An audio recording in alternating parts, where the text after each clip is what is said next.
En esta ocasión vamos a mirar con detalle lo que es el dominio de una función. Para una función y igual a f de x se define el dominio como el conjunto de valores reales que puede tomar la variable independiente, es decir, x, para que la función produzca valores reales de la variable dependiente, o sea, y.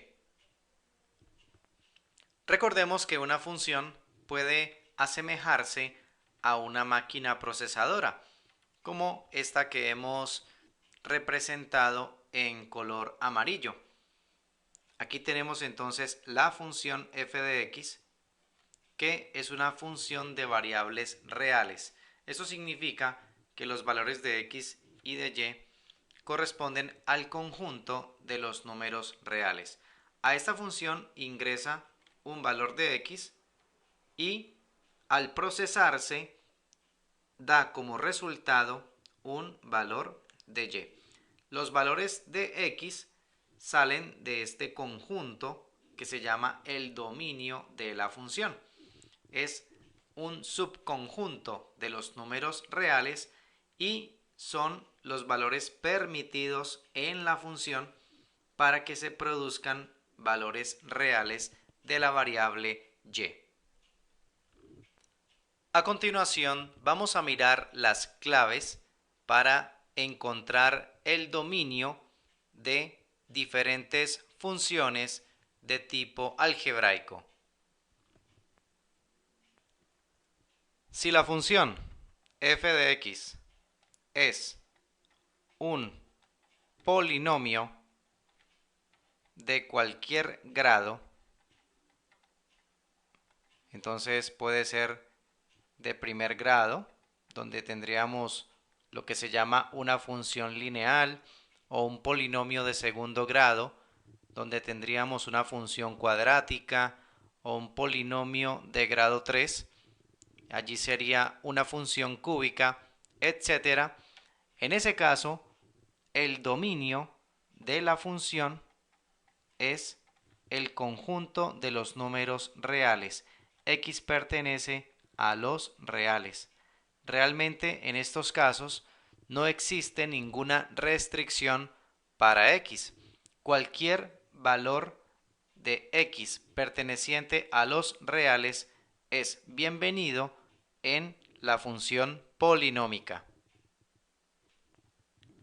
Si la función f de x es de la forma raíz de índice n de una expresión a de x, siendo n un número par, entonces la clave que debemos tener en cuenta es que la expresión a de x tiene que ser mayor o igual que 0. En otras palabras, debemos prohibirle a esta expresión que sea negativa, porque hace parte de una raíz de índice par. Entonces, para garantizar que la función existe en el campo de los números reales, tenemos que cumplir esta condición, que el radicando, es decir, la expresión que tenemos dentro de la raíz, sea mayor o igual que 0. Ahora, si la función es de la forma raíz de índice n de a de x, pero ahora n es un número impar, entonces, para este caso, tampoco tenemos restricción para x. Podemos decir que el dominio de la función nuevamente es el conjunto de valores de x pertenecientes a los reales. Aclaramos que en este caso la expresión a de x debe ser de forma polinómica, porque si llega a ser fraccionaria debemos tener en cuenta la condición que veremos a continuación. Si la función f de x es de la forma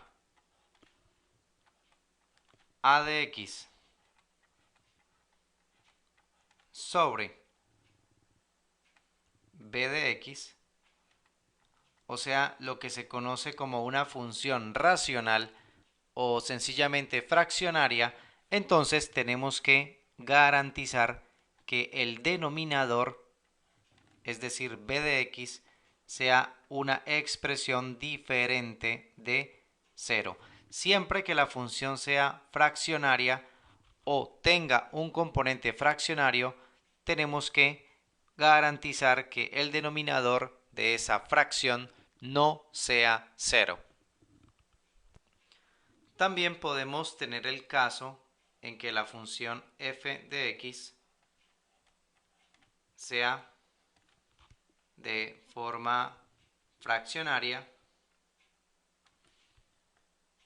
teniendo en el numerador una expresión a de x y en el denominador una raíz de índice n con una expresión b de x en el radicando. En ese caso, n es una cantidad par. Entonces, aquí tenemos que garantizar que la expresión b de x sea estrictamente positiva, es decir, mayor que 0. Ya no podemos permitir que esta expresión b de x sea igual a 0 por encontrarse en el denominador de una fracción. Es decir, tenemos en cuenta la condición anterior. Entonces nos ocupamos solamente de que debemos garantizar que b de x sea una expresión positiva para que la raíz, que es de índice par, exista en el conjunto de los reales. Por último, miremos este caso, muy parecido al anterior, pero ahora con n número impar.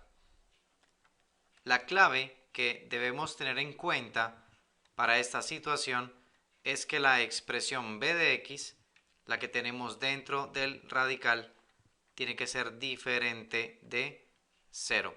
Es lo único que debe preocuparnos en este caso, garantizar que el denominador de la expresión fraccionaria no vaya a ser 0. Recordemos que para las raíces de índice impar no hay problema con que el radicando sea negativo. Entonces, repetimos, lo único que debe preocuparnos en este caso es garantizar que el denominador no vaya a ser 0. Bien, de esta manera terminamos esta explicación donde hemos visto las claves que debemos tener en cuenta al momento de determinar dominios de funciones algebraicas.